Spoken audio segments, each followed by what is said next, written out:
luckily I have a good team of people to helps me because I don't know how to screen print, but I have people that know how to do that. Just like I have people who work for me that don't know how to draw a circle, but I know how to do that. It all works out. You just have to have a good team around you with the same mission set. And fortunately, I have people that take my company very seriously. And I think that's probably the best compliment you can ever have 100%. As a business owner.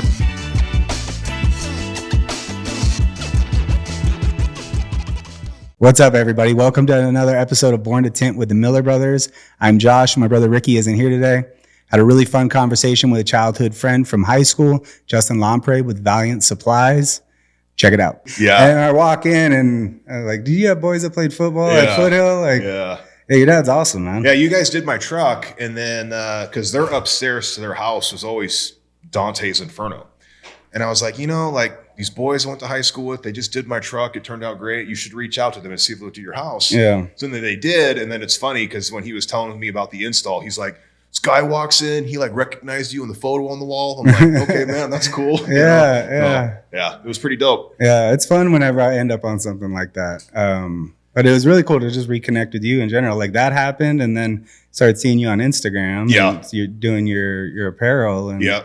And it seems like you've really tapped into that same community, the fire and first responders. Is that what you want to talk about right now? I mean, whatever you want to talk about. I mean, that's just like... Yeah, I mean, I kind of just stumbled into it. It took a long time for me to figure out how to bring a lot of my worlds together. Yeah, just pull it in a little. Just keep it close. Right here? Yeah. Is this where we're at? Yeah. So yeah, I started Valiant 2.5 years ago. And it took a long time to figure out how to do it appropriately. Like with me being on the law enforcement side for so long and then my family being on the fire side and such, I always knew there was like a need for uniforms or screen printed apparel or embroidered whatever. Yeah. But you always just assume that it's just some big government facility that just pumps all this stuff out and it's not real feasible for like normal folks, I suppose. But after I figured out that, yeah, anyone can really do it. It just depends on your credentials for the most part. And then I was able to figure it out, but It took a long time. So it took a couple years. I was talking to several clients beforehand because, I did so much freelance work before that. And they'd always ask, oh, do you guys print shirts? Do you guys do hats or that? I'm like, no, man, it's just me making pictures for you. And then I started doing some more graphic work for a couple of the other fire departments here. And then direct competitors, they would take that artwork, market it as their own. And that was kind of the straw that broke the camel's back. I'm like, no, we're going to go ahead and pivot. And I launched the company and it's been slowly growing ever since. So, yeah. That's cool, man. I mean, 2 years isn't that long, man. Like, it's not that long. No. I started in my garage of all things. I'm like one of those garage companies, started in my garage. My office was in the living room. It was a very makeshift just operation. And I think within 3 months grew enough to where I had to get a shop. So we're located in Boulder City now. And I always told myself the company was always just going to be constrained to the state of Nevada. I was never going to go outside of Nevada.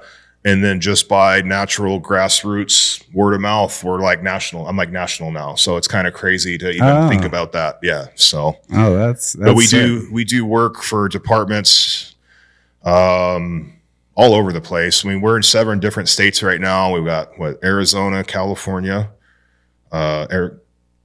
Texas, New Mexico, South Carolina, Vermont, like random spots. Yeah. It's kind of crazy. I would have never thought all those years ago that we would have opportunity like that. Yeah. Well, it didn't exist, man. The cool thing right now is like why we're doing this and why we've gone crazy with our social media is I think the more niche you are now and the more you know what your target avatar is or audience or customer is, like the more empowered you are. Oh, I totally agree. I always tell designers all the time because they'll ask me, being a freelance graphic designer is extremely difficult. Like it's a very hard road to go down, like having constant clients that come back, clients that actually pay you, and then building on your niche to like bring more clients in naturally. I always tell designers that you eventually have to figure out what's best for you and you just keep doing that. I think designers try to pigeonhole themselves into like a jack of all trades, master of none, and that doesn't really get you recognized. Like, oh yeah, I can draw logos. Well, cool, but who do you draw logos for? And if they're client base is this wide spectrum that doesn't really narrow down their niche. It's just doing whatever. But once I figured out the niche and I, marketed it works. I mean, people come to me just for what I do for them now, which is kind of a cool feeling. I went from being a sports designer to a first responder designer. So yeah, kind of weird.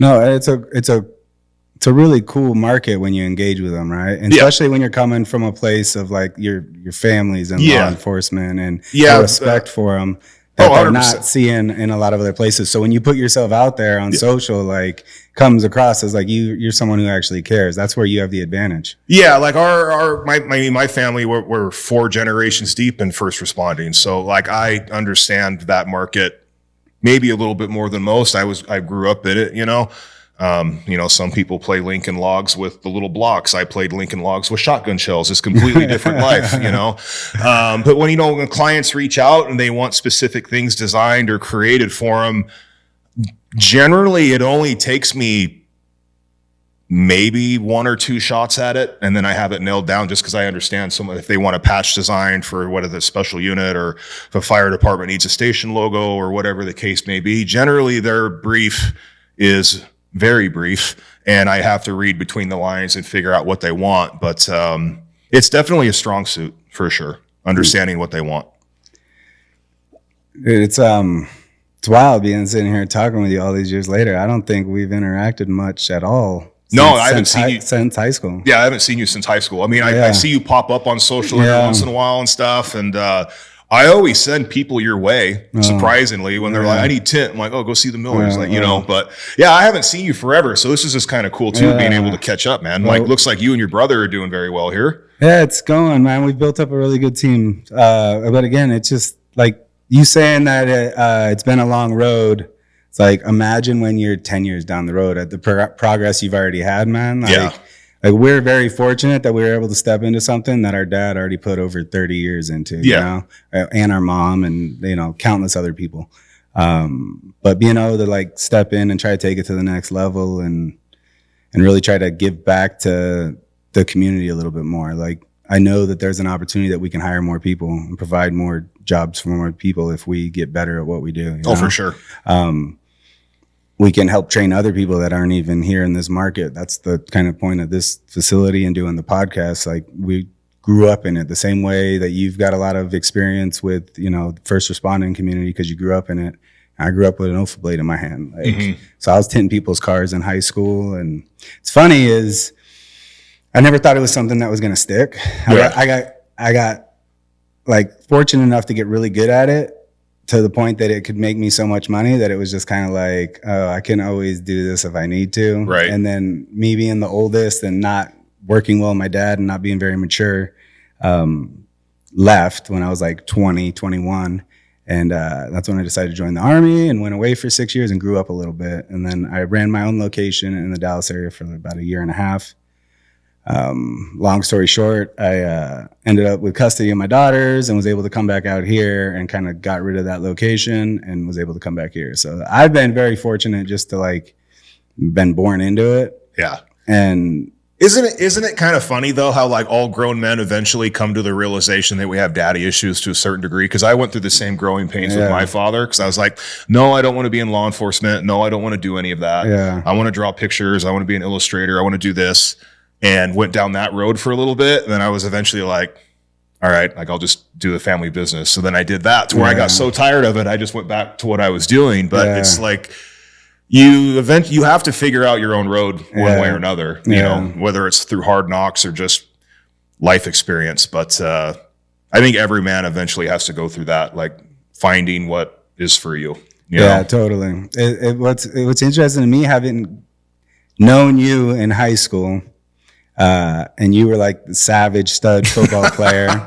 That was what I remembered. Like, that's what a lot of people remember. I mean, I played football freshman, sophomore year, and then baseball was like all I cared about after that point. I remember getting hit by you and Chris Engel, like in particularly a couple of times where it's like I almost wanted to quit. Dude, I saw Chris months ago. I mean, I don't mean months ago. I probably mean like 9, 10 months ago. I don't even know when it was, but his neck is still the size of an oak tree. Oh yeah, I've trained jujitsu with him for the last couple of years. Have you? Yeah, I haven't been. He's gonna maybe hear this, or somebody that I train with will. I haven't been very much in the last year and a half, but for like a solid 4 or 5 years, I was there 2-3 days a week. Oh, that's awesome. And I even got my 3 older kids there for about 3 years. And now my younger daughter, who's a freshman, just quit softball entirely for wrestling because she decided to do high school wrestling because she did well at jiu-jitsu. Like she'd compete and she'd win tournaments. Yeah. And all of a sudden, like the spark to grapple again hit her, and she's like, I want to do high school wrestling. Wrestling's awesome. Yeah. I loved wrestling, dude. It's so fun. Like if I could always go back in time, I always tell people I would have just stuck with wrestling. Football screwed me up too much. All the concussions and leg problems and everything. Like wrestling was fun. I liked it. Yeah. What's crazy being a parent now and having kids that play sports and they've done everything. Yeah. A lot of team sports, and then running and wrestling have like really taken over for my daughters, and the individual sports are, in my opinion, are so much better. Really? Like there's still a team in cross country and you got a team in track, but at the end of the day, like your results are your results. Right. Same thing with wrestling, right? Yeah. You're either winning, pinning people, or that's kind of what I enjoyed about it, because they try to mask wrestling, especially at the high school level, like it's a team sport, because you go to tournaments and you have these weird games against other schools. At the end of the day, it's just you versus the other dude. Yeah.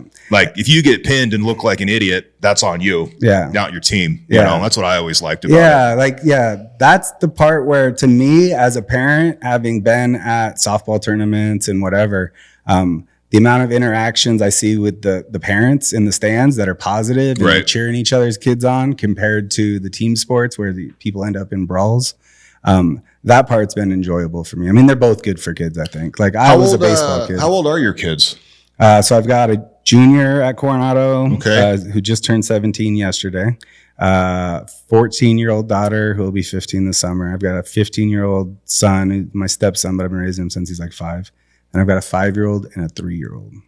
Good Lord. Yeah. You got them all over the place. Yeah. Here I was thinking you're at the end of the tunnel based off your 17-year-old, and then that went backwards very quick, my friend. Yeah. So they keep me young though, man. They keep me on my toes. That's like I'm either working or I'm doing something with them or I'm sleeping. Like, that's pretty much the whole schedule right now. Right now, track, both of my daughters are at regional meet starting tomorrow. Okay. My younger one made it for the 800. She could maybe make it to state, probably not. But my older one, you just said that publicly too. By the way, I mean, everybody knows what the times are. That's what it's like. The times are the times, and times are the times. Yeah, like having a 10-second PR is possible, but my older one though, right now she's ranked 2nd in the state for the 1600. She just broke the Coronado school record, and she ran like 4:59. Oh wow! Yeah, which for a girl is crazy. And then the 800, she's ranked 3rd in the state. So like right now we're like starting to look at college and stuff, because I think she's going to be able to kind of that's fantastic choose where she wants to go. Right now she's ranked 31st in the nation for the junior class for the 1600. Now with their running, is that something that they just wanted to do? Or were you like, because like my kids, for instance, like when they were teenagers, because they're grown now. Yeah, how old are they? My daughter is 21 and my son's 18. He'll be 19 on May 10th, which is crazy to even say out loud. But like when they got in high school, I was like, hey, you guys got to play a sport. You have to do something productive. You have to be in that somewhat team environment. My daughter, she ran track, she ran hurdles. How? I have no idea, but that's what she wanted to do, because you know me, I was athletically inclined, but not in that regard, So obviously that skipped a generation, because my father ran hurdles in high school and she was fairly good at it, and she went to state and got frustrated, and that was all she wrote after that. But like my son, he was like, no, man, I don't want to play football. I don't want to wrestle. I don't want to do anything like that. And I was like, well, you have to do something. He's like, no, I'm not doing that. I just dumped him off at the Fire Explorer program. I didn't know what else to do. I'm like, he's a teenage kid. Like, I think he was like 15. I'm like, he needs to do something, but I don't know. So I just kind of forced the issue on him. I didn't know if you've ever had to do anything like that with your kids, like force an issue or anything like that, where you want them to experience something, but they don't really want to. You know? So my 15-year-old son, like we've tried to get him into everything. Yeah. Seems to be the only thing he's into is Fortnite. Yeah, that seems to be the trend. Yeah. So He claims to want to do wrestling now. Really? Because his sister's doing it. And he did jiu-jitsu for a couple years. So he's about to start doing club wrestling. So my freshman daughter, she's going to start doing club wrestling as soon as track's over. And he's claiming he's going to go with her. So that would be great for him. He did good at jiu-jitsu when he did it, but then he got a little bit too old and like, I don't want to do this anymore. It's not cool. And but when they started, anything they've ever started, it's always been like, okay, this is how long the season is. You're committing to this whole season. Yeah. So when they did jujitsu, I did the same thing. Like, okay, you want to do jujitsu? I'm paying for the year membership because it's cheaper to do it that way. And you're doing the whole year. Oh yeah. And you're going 2-3 days a week, no matter what. We're going to try to make it 3. And then after that, it was like kind of on them if they wanted to keep doing it. Yeah. So, and then my daughters, they were like both really good at softball. My junior, she made the varsity team her freshman year. Oh, wow. But she had done cross country in the fall and did really well. And, made it to be the top runner for Coronado by the end of the season as a freshman. And then she goes into her sophomore year, does the same thing, has even better times. And everybody was like, you should do track. And she was like kind of over softball. And like, yeah, I think I'm going to do track. So last year she took 4th in the state in the 1600. That's her first awesome. year doing track. So that's so cool. But her running was definitely being around me right when I've got pictures of her since she was little when I've been out running and taking her on runs. And she was the one kid out of all of them that would always be like, yeah, I want to go for a run. Like when COVID happened, every morning at like 5 before school, at the night before, I'd be like, you want to run with me morning? Yeah. I'd wake her up. Oh, she pop right up, get ready and go. How did your kids do during COVID? Like, I could say one of my kids went insane and one of my kids was fine, like being locked up, having to do the online school and all How that. old were they at the time? Oh, my daughter, dude, she got it the hardest. That's the one that went insane. She was a senior. So her senior year in high school was locked down, dude. She went nuts. My son, he was a freshman, so he didn't know any different, so he's just a little dork anyway. So he just was on the computer all day doing what he needed to do. He's really good on the computer. So kind of like how your producer has that screen over there, Jay had something set up to look like he was in class and he had an auto thing on his keyboard and he wasn't there, but he still got straight A's. So good for him. But my daughter went a little crazy during the COVID because of the homeschooling, Yeah, it was school-wise, both of my girls have always been like just I don't have to worry about school. Right. So that I think they were just whatever they had to knock out, they knocked out pretty quick. It did cost my older one cross country that her 7th grade year. Oh, okay. And then 8th grade year, it started back up, but I didn't know it started back up. So we didn't sign up for it. So she missed it again. But like, really like the first couple weeks when everything was really locked down was kind of, in my mind, looking back on it, it was kind of cool. Like we were on like every other day schedule here, still doing houses and stuff, but I definitely had more time off than I'd ever had. Like I'd bring them down here with us to help us do stuff down here. Like they helped us put all of our film into inventory in our new, that's cool. in our new CRM. So having the ability to bring them down here, I got mats from Chris's gym because right when everything shut down and they had to close the gym, they were about to do a remodel anyways and switch all the mats out. So I got a section of mats from the old gym, put that in the garage. They did Zoom classes.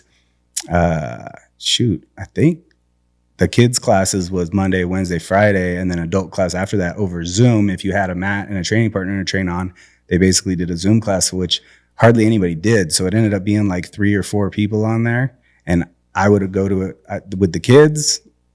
My older daughter wasn't training at the time. She was the only one that was like close to my size. So the 2 younger ones trained with each other and then me and her trained with each other. We did that for like 3 months.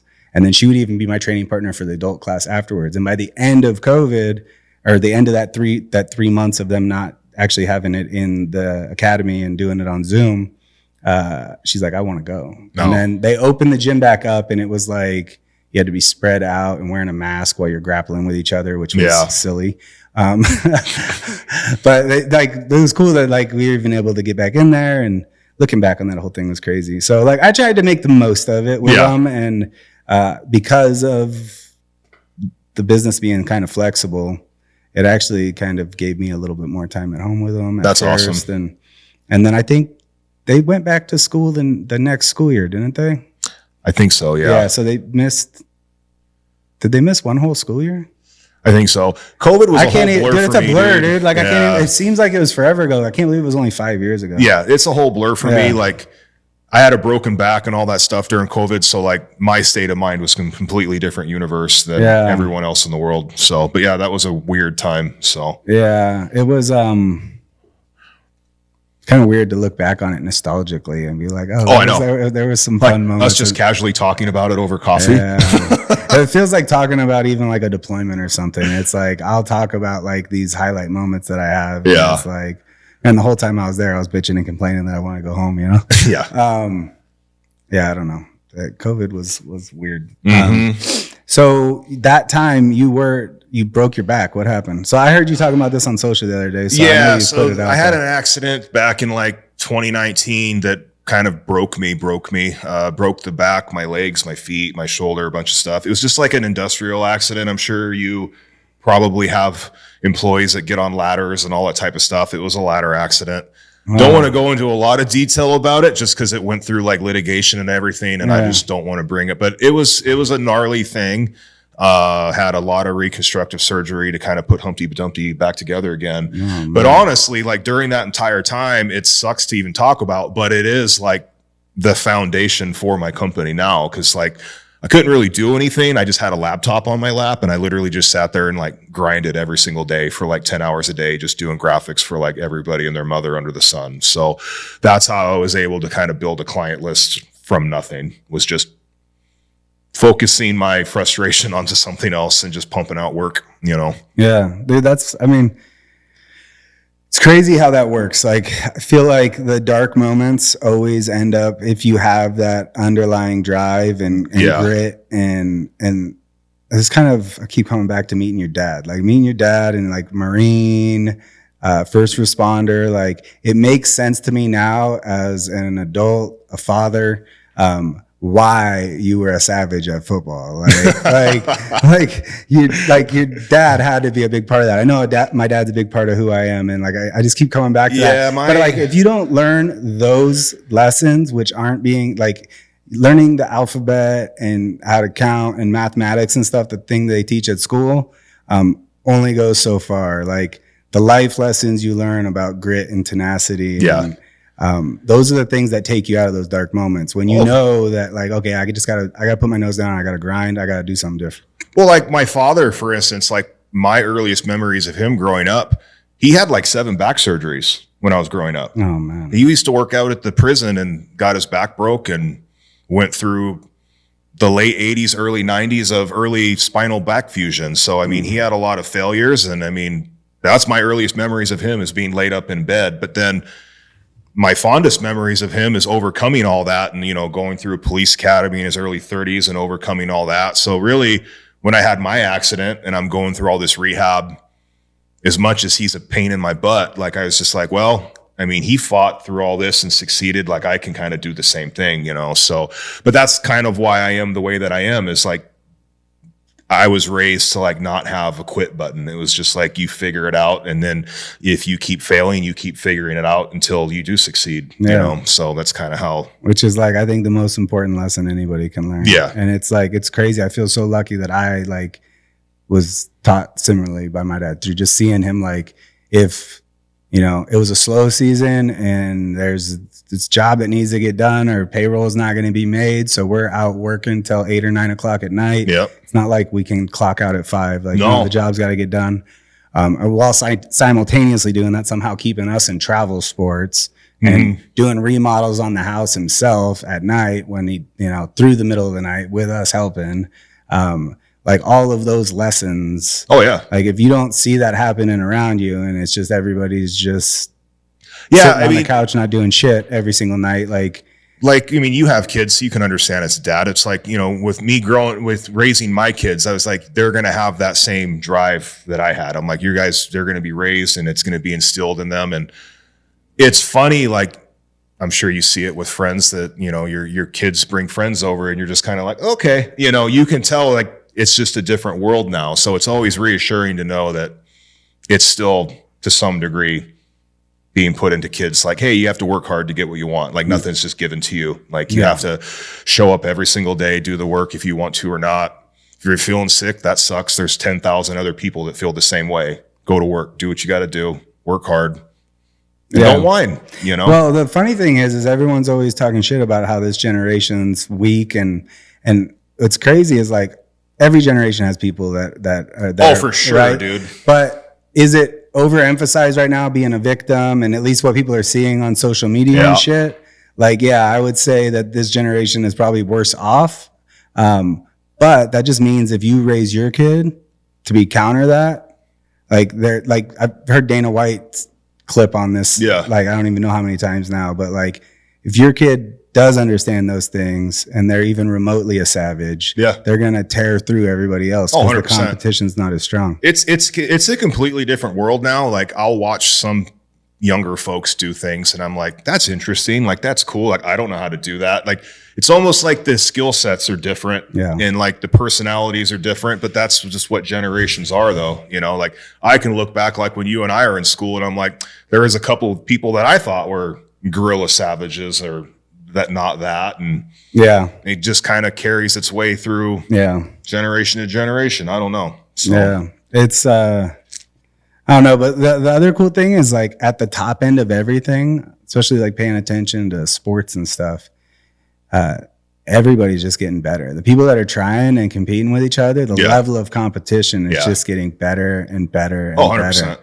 Like watching college baseball right now is like, or softball. I was watching college softball with my sister was big into softball and I paid attention to college softball back then when we were in school. And the level of competition at that, it's like, it's night and day right now. Yeah. There's like every girl is fit. Like they're not just good at softball. Like where 20 years ago, that wasn't the case. Like, well, it's like I've been fortunate enough for like the last 6 years to work with like the UNLV hockey team. So I've seen that team evolve to national championships, you know, national champions like that they just got, you know, and that's been kind of cool to watch the players come in and out. Dude, they've gotten so much faster. So UNLV's hockey team just won the national championship? Yeah. Really? Yeah. So they don't do Division I. They do, what is it? The American Collegiate Hockey Association. Okay. So is that the ACHA or whatever? But yeah, they just won their first championship. Oh, that's cool. So yeah, it's pretty dope. But like being a part of that program for as long as I have and just kind of watching the players like come in and out, that team gets faster and faster. The hands get better and better. Like it's just kind of cool to see talent come up like that, you know? Yeah, I've been seeing it in running because I'm like highly involved in my daughter's training.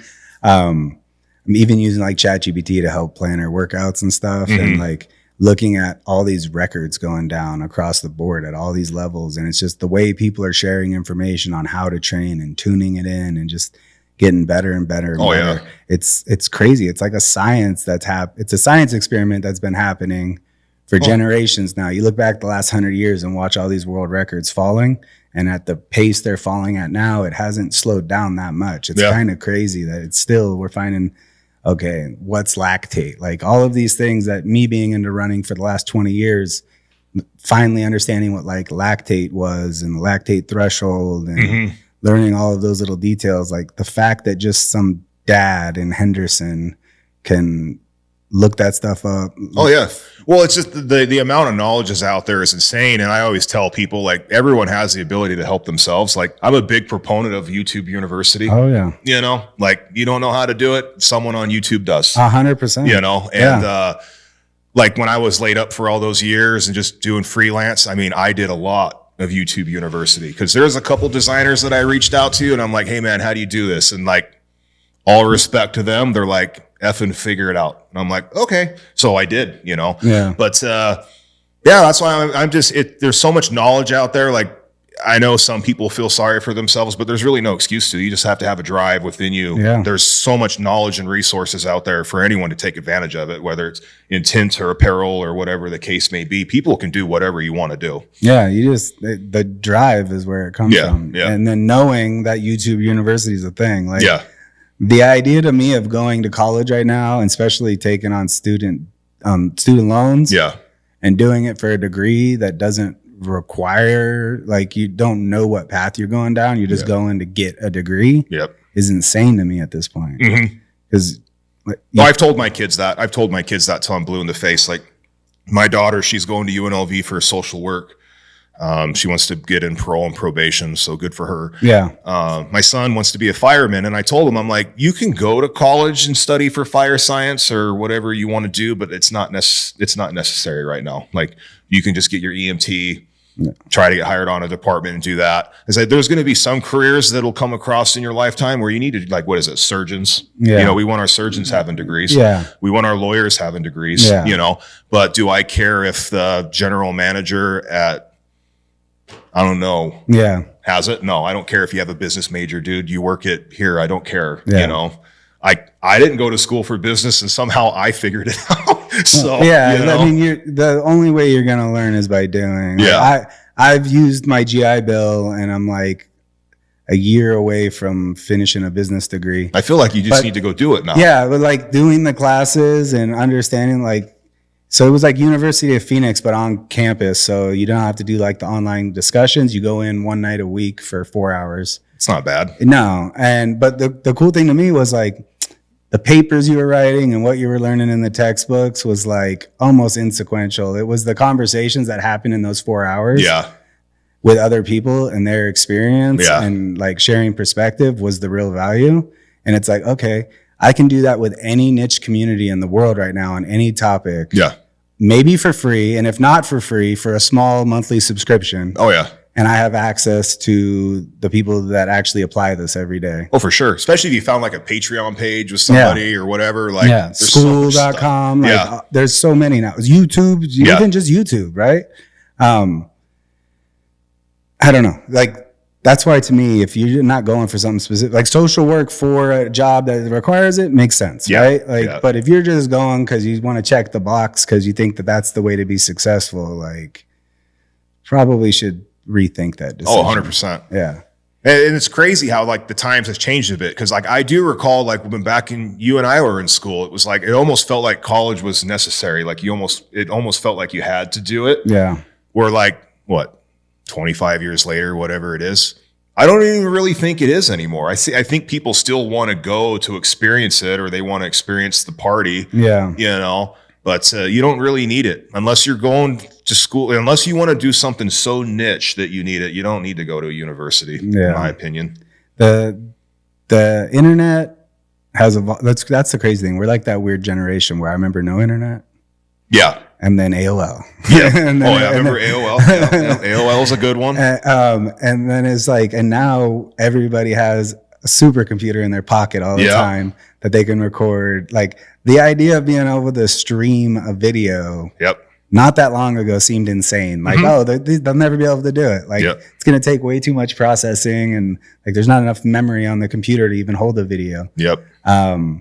Now you can record your own, live stream it from your phone right now, almost anywhere in the world. And with Starlink, pretty much anywhere in the world. That's insane. Dude. It is like, insane. It's like we're living in a sci-fi movie. Yeah. I mean, from, what was it? The phone modem to now, it's been a very interesting shift throughout the years, you know? Yeah. That's the other hard thing about raising kids right now, is it's such a different world to raise them in. Oh, yeah. Like, when do they get the phone? When do you allow my Are you a screen time parent? Like, do you monitor the screen time? Yeah, we're all on Apple, and like we say we do, and we have limits on it, but then they'll ask for more, and we don't. We've been bad about it. Yeah. My oldest daughter just got her Instagram hacked last night. Really? Yeah. Why is someone hacking an Instagram for a kid? It's a scam. Like, so they've got a chat bot set up where as soon as they get a hold of somebody's account, they start DMing everybody that person's ever chatted with.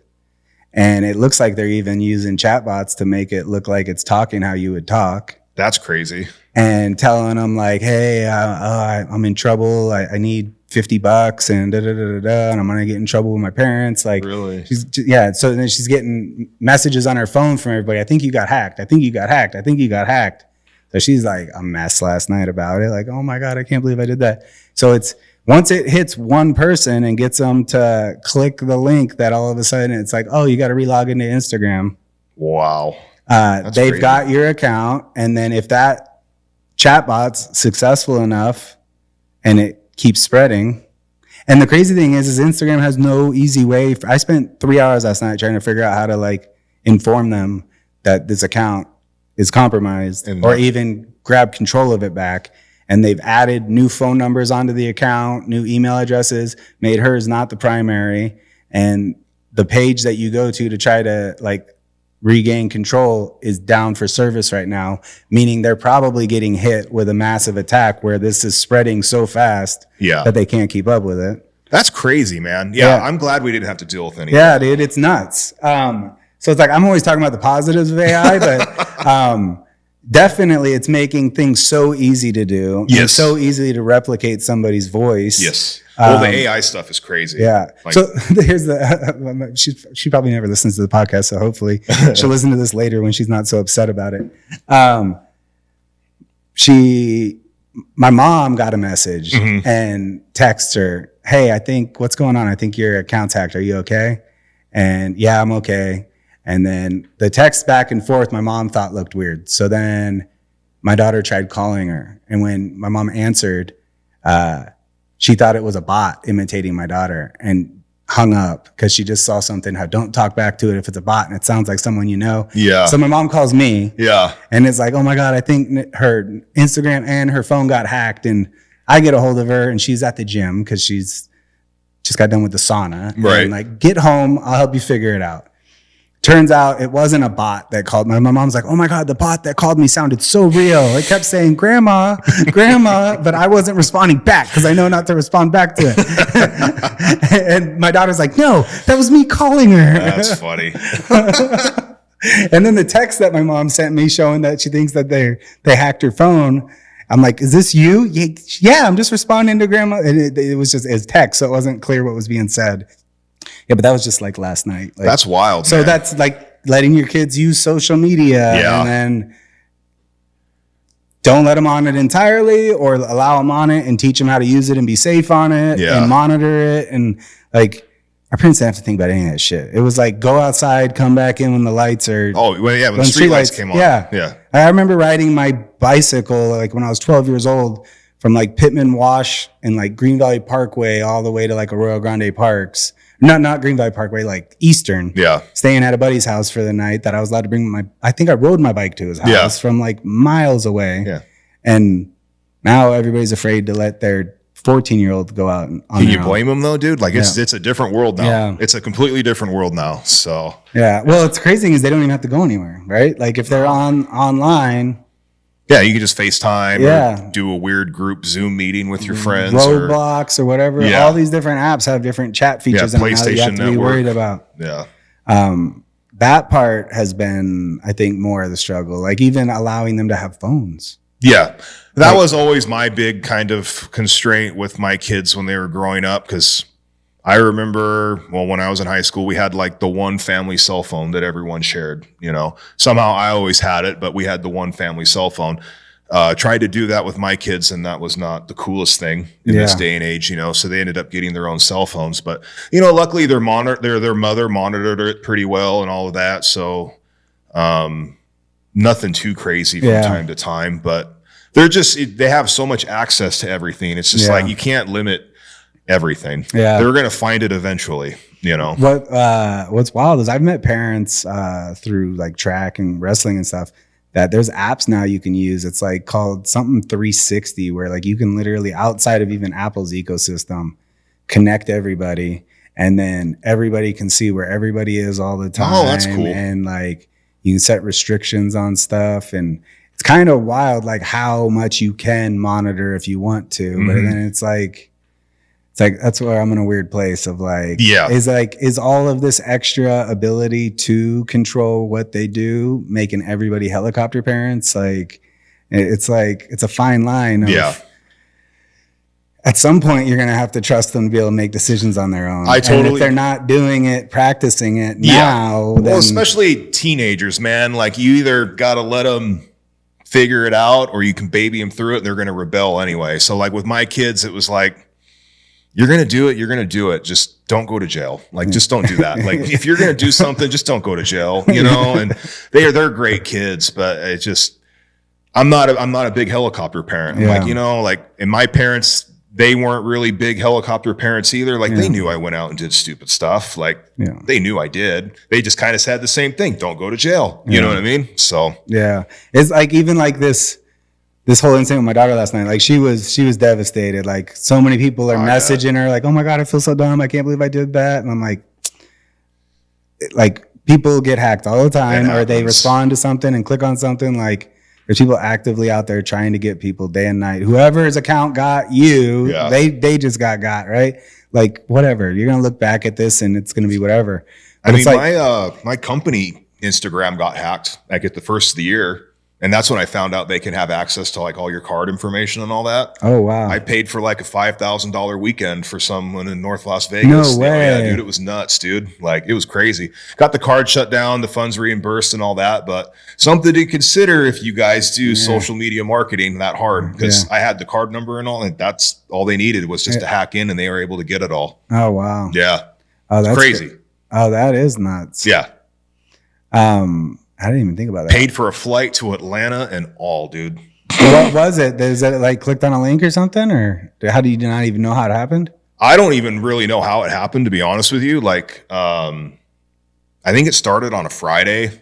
Because I'm really cautious. Like I don't really click links. Like I'm super cautious. So I don't even really know how it got compromised. All I know is it's like Monday morning, I think at 2 a.m. I think I was trying to rent a movie on Amazon or something.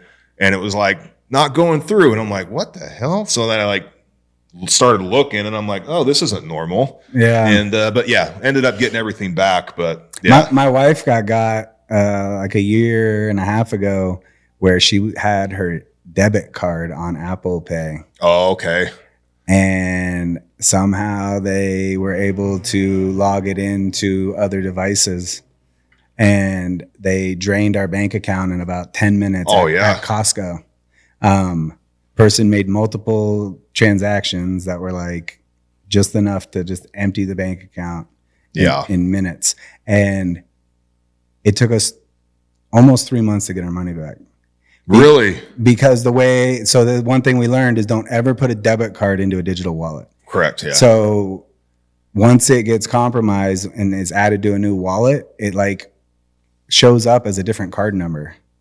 And then it's so secure through Apple that they can't really figure out what happened. Oh, okay. So they just assume it's coming from your Apple Wallet account. And like we had to go to Costco, get video footage showing the times of the transactions. The account that it was on wasn't us. And like we had to fight to get our money back because That's crazy, because man. It was a debit card and it was a digital wallet. Wow. Yeah. So it's like, that's what I told my daughter. Like, look, this happened to your mom recently. And like, this is going to be a good learning moment where, like, it sucks right now. You're a little embarrassed, but now you know if somebody tries to do it to you again, it's not going to happen. Right. So it's like, I don't know, just those are the lessons that sometimes they need to learn. 100%. It'd be a lot worse if that never happened because she never used it and she moves out in a year and all of a sudden has money in the bank and her account gets drained or something, you know, or has a card attached to her. Oh, for sure. Know, like, so it's like, it could have been worse. Now, you know. Yeah, she'll probably be a little bit more cautious clicking on links or responding to people. And so here's a funny side effect that I think it'll probably play out this way. So she's got regionals and state. Right. Regionals is this week, state's the next week. And I've been hounding her. She's pretty good about getting 8-9 hours sleep every night. She typically goes to bed pretty early, but sometimes she'll stretch a little bit. I'm like, get to bed. Like, you know how important recovery is. And last night she's like, I'm not even getting back on Instagram. Like, no way. Like, you know what? Like, it cost me too much time anyways. And I'm like, hey, you could get an extra 2 hours of sleep every night going into state.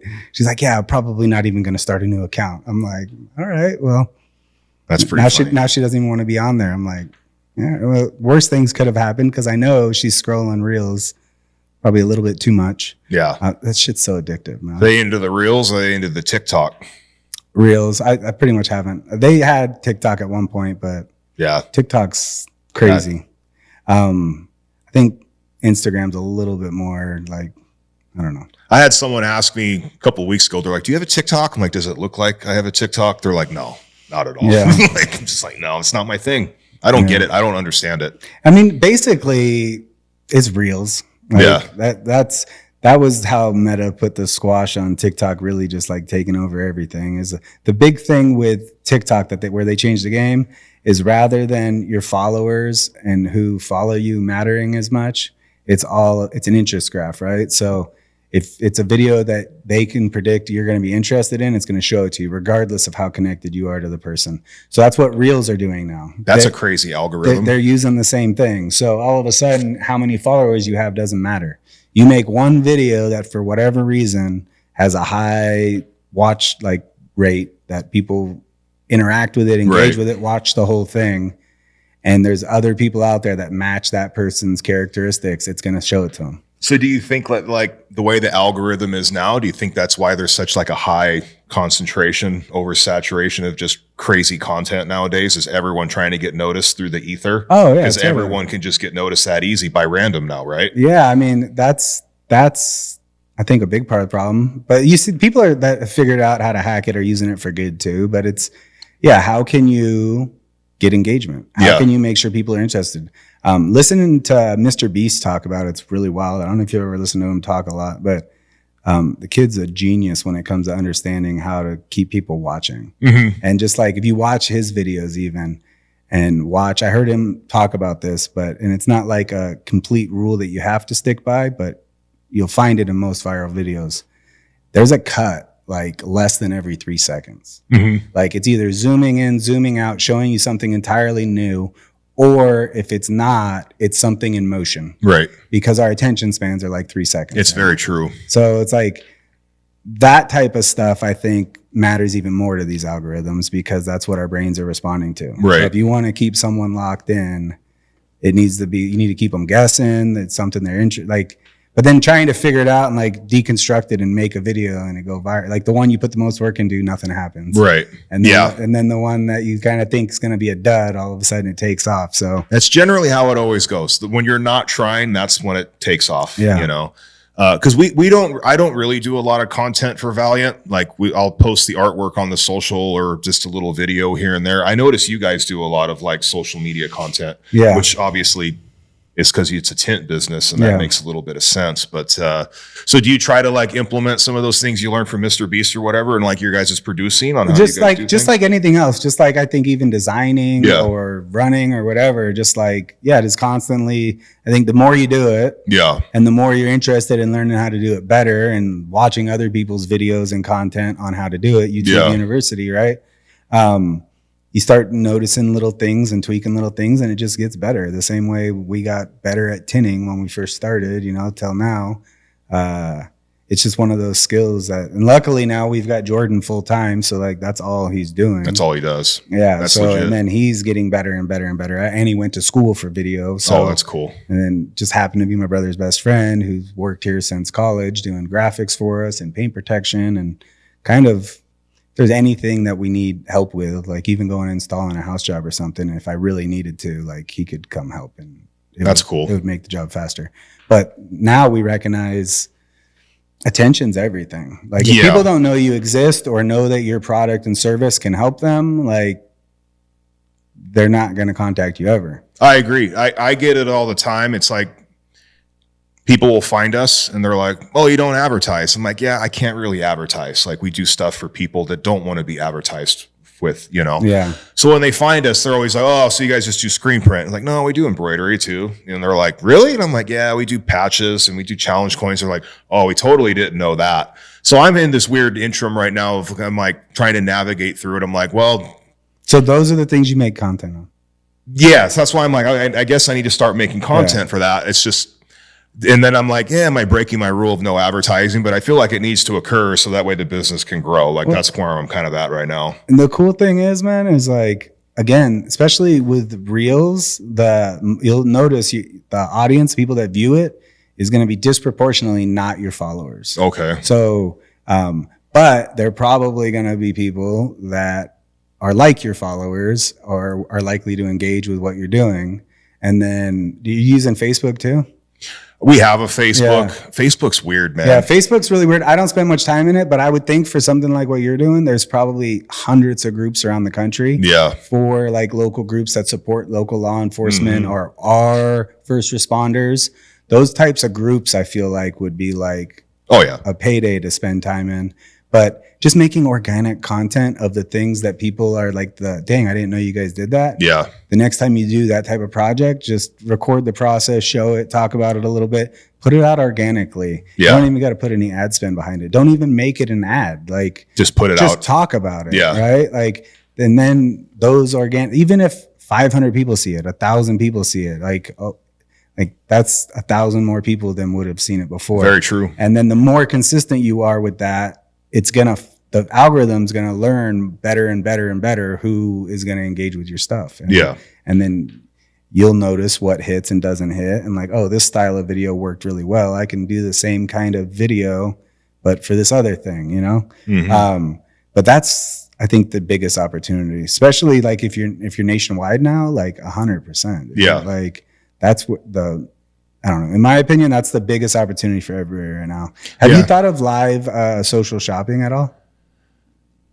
No, let's talk about that. So like Whatnot and Fanatics and like, I mean, I've seen them. I've never even thought about that though. I don't even know how I'd implement that, because I'm like, I would do, okay, we'll just brainstorm for a second. So we do like a live online shopping. You got to keep in mind my customer base is just cops and firemen with the occasional military bro from time to time. So it's like, how would you keep that like that in that platform? Well, I don't know. Maybe come up with something creative that's like some type of patch that's not specific to any.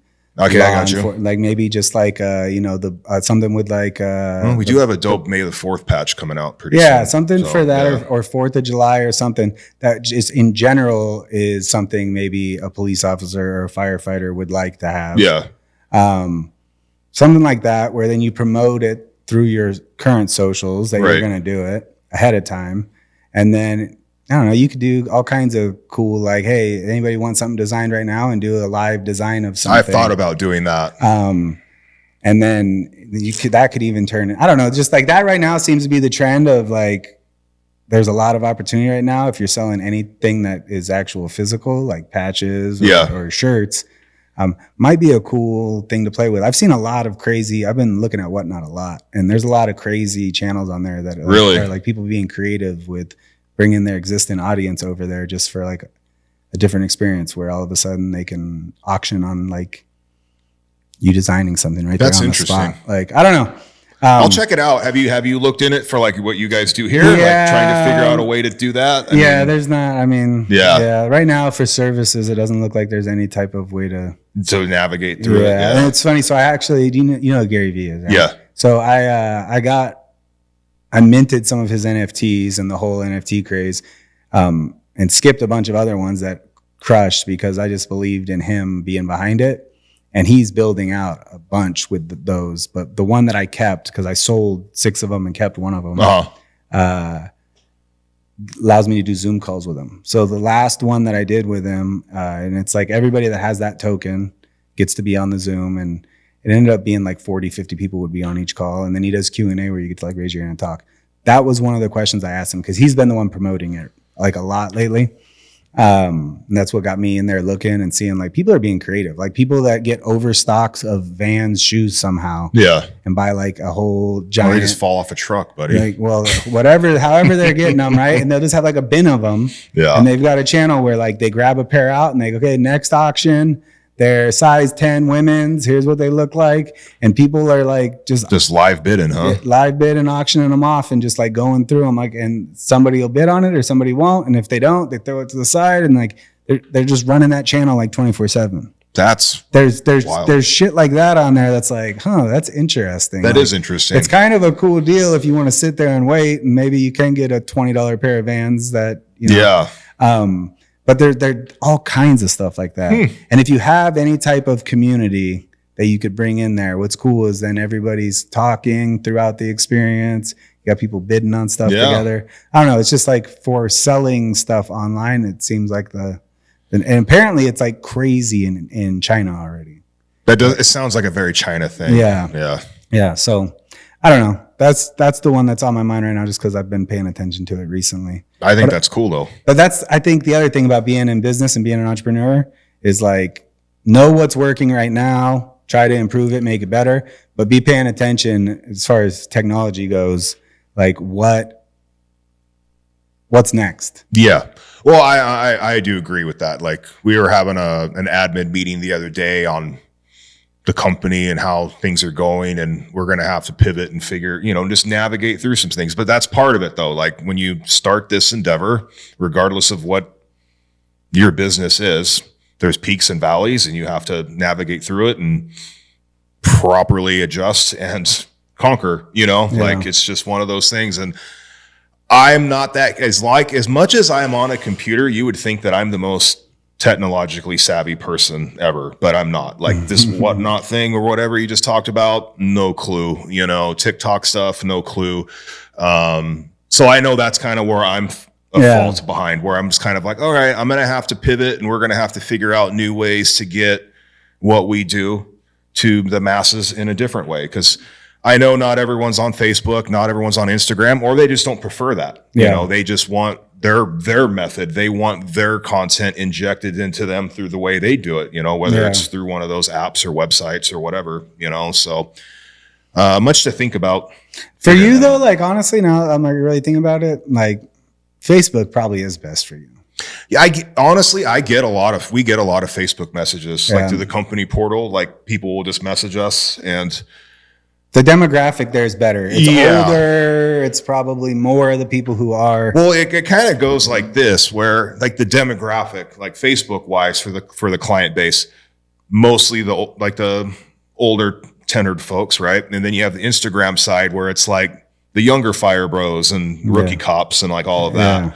And because when we first started, I just was on Instagram, and I noticed, because you could see the demographics, age and all that, and it was really low, where I'm like, okay, this is only like 20 to 30. And it's like now that we're on Facebook and we basically cross-platform everything, you could see the Facebook side of it where the age demographic is completely flip-flopped from what Instagram is. So I think you're right, though. I think for what I do, Facebook would probably be more beneficial in terms of that. And then the other idea I think would be crazy for you, because you have a product to send, is find micro-influencers. Yeah. People that are already in that same space that have an audience that's first responders. Yeah. And reach out to them. Maybe they have a podcast or whatever. Make them a patch, just send it to them that's like custom for them. And there's like some firemen that have like, they're like bodybuilders, you know, they have huge followings, or the calendar bros, like the guys that are in the calendars every year, I can always have them do something, There's a couple cop type influencers that do like they're mostly like SROs and stuff, but that's not a bad idea. Even either. YouTube. Yeah, even YouTube. YouTube, I think it would go hard for that if you found the right accounts to partner with, like even targeting doing ads on there. Yeah. But anyway, what else you got going on, man? Just a lot of design, just, working the business. It sounds like I'll be doing stuff for UNLV again next season. So I'll be doing stuff for them. Just staying busy, man. Just doing my best and navigating through life and figuring it out, and just trying to be a good dad and figure out business and keep everything afloat, Yeah. That's exactly where I'm at. So I couldn't say that any better. Yeah, it's just it's just part of being an adult. It's just like, I'm proud of what I've accomplished, but I'm sure you can attest to it. There's still a lot of work that needs to be done. It's every day I come to work, I'm like, I'm grateful for what I have, thankful for what I have. I just know there's so much work involved in it still, and I'm not afraid of doing hard work. But like the days my son comes and helps me out, or my folks are there helping me out or whatever, it's always a nice feeling. But it would be nice to where I didn't need help like that anymore, and we have way more employees than we have now, and build upon it. And then you'll look back on those days and be like, oh, that was the the other day I was telling my folks, I was like, imagine one day when we're just sitting around a campfire laughing about all of this stuff right now, and it was a good time. But just doing my best with the business, growing it. My problem is when I started it, I grew it too fast because I wasn't planning on the national growing. And then when that happened, that kind of threw a monkey wrench into things a little bit. I always watch videos of entrepreneurs like, don't grow your business too fast and too aggressively, and you'll shoot yourself in the foot. Well, that's very true. So, yeah. I mean, I figured it out, and we're figuring it out as best as we can. It just adds a whole layer of logistics to it, man. Yeah. Like when you're talking to somebody in like 3 time zones over about an order, like it's a completely different ball game, you know? So we're doing our best with that. Yeah. That's, what's cool to it is like I said, this business has been around for over 40 years. And we're constantly still dealing with those same issues. It's like, it's a process that's never going to end. This is another reason why I think school and college, there's a little bit of a trap there that people think that like, okay, I went and got a degree. That's the end of learning. Yes. Like, that I think hurts more people than it helps, you know? 100%. Like, no, it should never stop. Oh, some of the dumbest people I know have master's degrees, man, because they just stop. It's and like, then they think they know it all. Exactly. And that's where that like that fixed mindset comes. And at the end of the day, I think the majority of the reason why someone's successful is they have a growth mindset, meaning they know that they can always get a little bit better and they're trying to. And the person that doesn't stop trying to get better is going to blow past the person that thinks that they've already made it. Like, and that process doesn't stop. And it's like the growing too fast thing. It's so true. It's like you fix one constrainer problem in your business and everything starts going great. And now you hit the new constrainer problem. And it's not just like, okay, things flatten out. Sometimes you have to have a correction in order to fix whatever it is now in order to get to that next level. And that doesn't stop. It's a staircase that just never ends. Well, you know, like even like for the day-to-day with us, like if a client decides they want to change a particular product, or it sounds really basic, but I mean, even just changing the shirt material, like, oh, let's change this shirt, this make, model, we want this material type. It's a completely different process for like my employees to print. We might have to put a certain additive into the ink, or it's a different curing time, or we have to use something completely different. So there's a whole other learning curve to that. And it's just, again, one of those logistical things that you just try to navigate through. And luckily, I have a good team of people to helps me, because I don't know how to screen print, but I have people that know how to do that. Just like I have people who work for me that don't know how to draw a circle, but I know how to do that, you know? So it all works out. You just have to have a good team around you with the same mission set. And fortunately, I have people that take my company very seriously. And I think that's probably the best compliment you can ever have 100%. As a business owner, is like when your employees recognize your vision just as much as you do, and they come to work every single day and work just as hard as you do because they believe in what you're doing. I think that's the coolest thing you can ever create. Like, I really do. Oh, 100%. Yeah. Man. That's the thing that I'm always like, okay, what can I do better to like foster that? Yeah. Like right now I've been out on sales so much that I'm never here. So it's like, but how can I make sure that every person that's coming here every day enjoys coming to work? Oh yeah. Is putting their best foot forward. And we have a great group of people right now. But we've had people come in and not work out. Like we've had more people come in and not work out than we currently have here right now. Like that's the thing. I think most people, I hear so many people, especially in the industry, that have stopped even trying to hire people and are just okay with keeping their business where it is, which there's nothing wrong with that. Like if you're happy with where you're at, whatever. But giving up because you think it's impossible to do is what I've got a problem with. Like you just got to get better at it. Yeah. Like, and again, recognizing that you're probably the problem and there's something that you need to do better in order to make that happen. So when you do have it happen and you realize, okay, I'm creating a good culture and everybody here is treating my business the way I would treat it. Like, that's it right there. And now how can you scale that? Because that's where it gets tricky. Yes. Because you can only interact with so many people a day. And that's kind of where I'm at. I'm a big like quality over quantity type of guy. Like I would rather have a core group of people that I know I could sit in an event like this right now. I don't have to worry about anything that's going on right now. Like nothing, not one thing.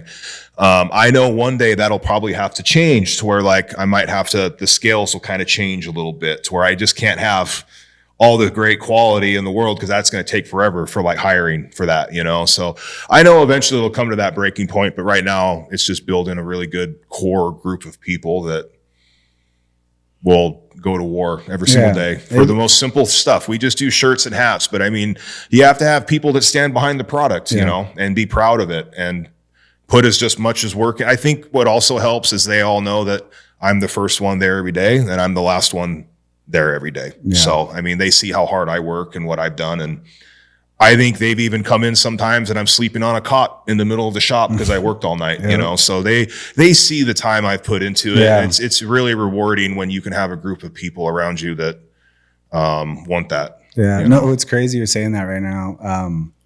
I have so many memories like that here at the shop. And I know my brother, I know Jordan, I know Brendan does.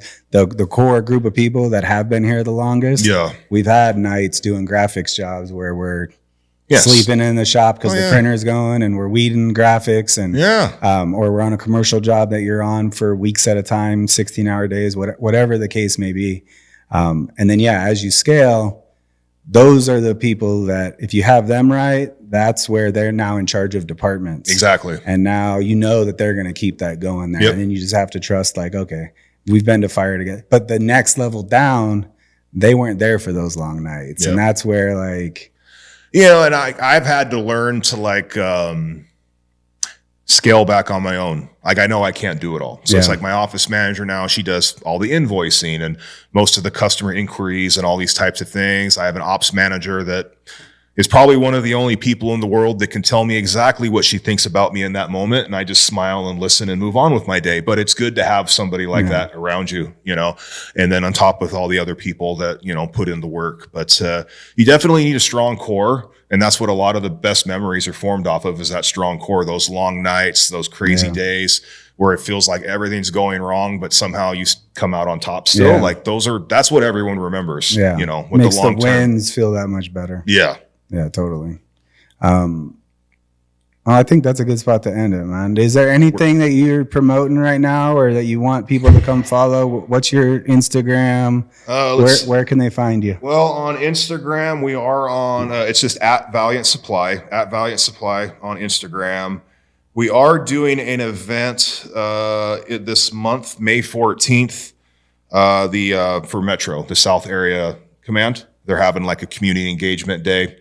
That is going to be at 4860 South Las Vegas Boulevard on May 14th from 6 to 8 p.m. It's going to be games for kids, all sorts of fun stuff. At Valiant, we're going to have a booth. We're going to sell some of our patches. We did some Metro monolith patches. You remember the monolith popping out in the desert, right? You remember that? You read that news story? No. There was like this giant monolith that somebody erected in the middle of the desert. Where? Like north side of town, but they also did one at Seven Magic Mountains. So we just did one for Seven Magic Mountains. So that patch will be available there. That's cool. And then we also have like a Metro Darth Vader patch that we did for May the 4th, and that's exclusive for that event too. So if you are a patch collector of any sort, come out, support local law enforcement, come get some cool stuff, Yeah. Oh yeah. Check it out, guys. I'll bring my kids if I can. I don't know what I got going on. You can. It's like I said, it's a couple days away. It'll be fun. But if you can bring your kids, bring your kids. And other than that, no, man, I appreciate the opportunity. It was good catching up with you. It sounds like you got a wonderful family at home. I can't complain, man. Life's good right now. It's we can catch up for hours. But 100%. We can run this for 5 hours and drive him nuts. Well, you're right here. We'll do this again, especially anytime you got anything coming up you want to promote for local first responders. Okay. That's one thing we've always done. We always give 10% discount for first responders.